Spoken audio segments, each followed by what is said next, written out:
जिल्हानिहाय जे कुणबीचे आकडेवारी निघत होती त्यानुसार दाखले मिळायला हवे.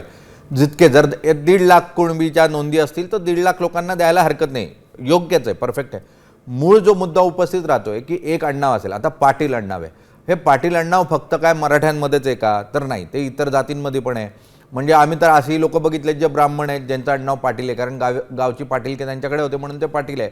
मग आता 2 पाटील पाटील म्हणून त्या ब्राह्मणाला दाखला द्यावा का? हा मूळ जो प्रश्न तयार होतोय त्याचं उत्तर काय? नाही, आमचं कुळ एक आहे ना, त्याचं नामचं कुळ कसं काय एक होईल? त्याचं नामचं भावकी कसं काय होईल? त्याचं नामचं नातेसंबंध कसं काय होतील? त्याचा नामचा व्यवसाय एक कसं काय होईल?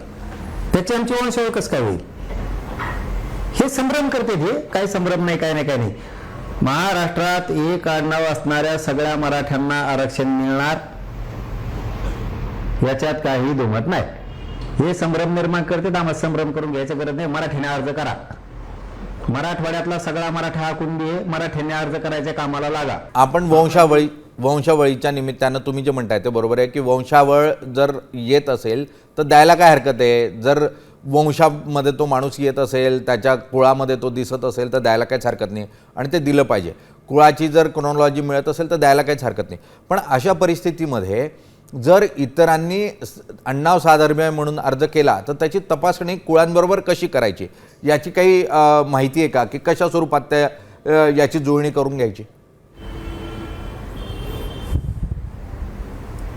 नाही हो, त्याचा गॅजेटचा आमचा संबंध काय? आमचा गॅजेटचा त्याचा काय संबंध? आमच्या महसुली गॅजेटियरमध्ये पुरावा आहे, दस्तावेज सरकारी.